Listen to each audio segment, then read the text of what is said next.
महाबळेश्वर तालुक्यातील दुर्गम भाग. खरंच आपण विकसनशील भारतात जगतो आहोत का?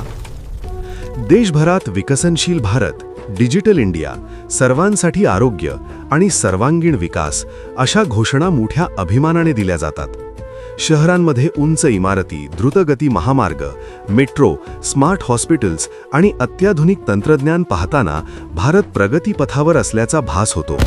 मात्र या चमकदार चित्रामागे दडलेली वास्तवाची दुसरी बाजू पाहिली तर महाबळेश्वर तालुक्यातील दुर्गम भाग हे विकासाच्या दाव्यांवर मोठे प्रश्नचिन्ह उभे करतात. येथे आजही नागरिकांना मूलभूत सुविधांसाठी अनेक किलोमीटर पायपीट करावी लागते. मग प्रश्न उरतो, खरंच आपण विकसनशील भारतात जगतो आहोत का? महाबळेश्वर तालुक्यातील अनेक दुर्गम गावांमध्ये आजही डांबरी रस्ते पोचलेले नाहीत. पावसाळ्यात चिखलाचे साम्राज्य तर उन्हाळ्यात धुळीचे वादळ असे चित्र असते. काही ठिकाणी तर रस्ते नाहीतच, फक्त पायवाटा आहेत. आजारी व्यक्ती, गर्भवती महिला किंवा शालेय विद्यार्थी यांना या पायवाटांवरून जीव मुठीत धरून प्रवास करावा लागतो. विकासाचा पहिला निकष असलेला रस्ता जर गावापर्यंत पोहोचत नसेल तर उर्वरित विकास हा कागदावरच मर्यादित राहतो. तालुक्याच्या मुख्य ठिकाणापासून दूर असलेल्या धावांमध्ये एसटी बस सेवा अत्यंत अपुरी आहे. काही गावात दिवसातून एकच बस तर काही ठिकाणी आठवड्यातून काही दिवसच बस येते.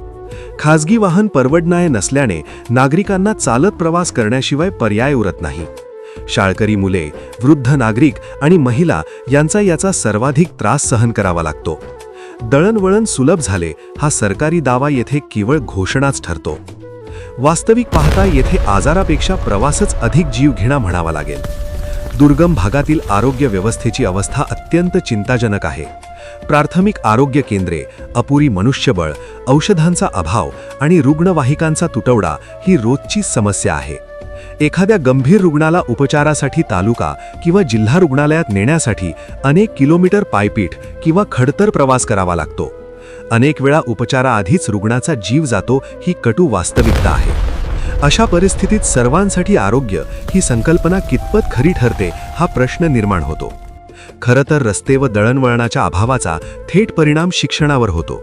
लांब पायपीट करून शाळेत जाणारी मुले, पावसाळ्यात शाळा बुडणारी गावे आणि शिक्षकांची अनुपस्थिती ही परिस्थिती आजही कायम आहे.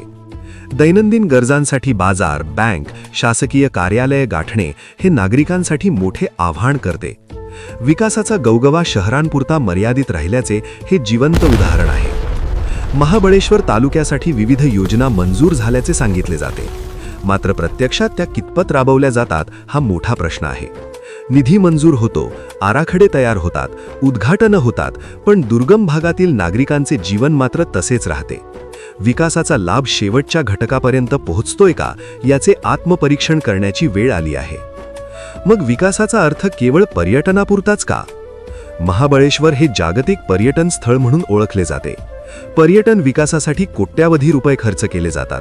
मात्र या तालुक्यात राहणाऱ्या आदिवासी, शेतकरी आणि दुर्गम भागातील नागरिकांच्या मूलभूत गरजांकडे दुर्लक्ष केले जाते. पर्यटनासाठी रस्ते आहेत पण गावांसाठी नाहीत. पर्यटकांसाठी सुविधा आहेत पण स्थानिकांसाठी नाहीत. हा विरोधाभासच विकासाच्या धोरणांवर प्रश्न उपस्थित करतो. महाबळेश्वर तालुक्यातील दुर्गम भागातील रस्ते, दळणवळण आणि आरोग्य सुविधांची अवस्था पाहता विकसनशील भारत ही संकल्पना अजूनही अपूर्ण वाटते.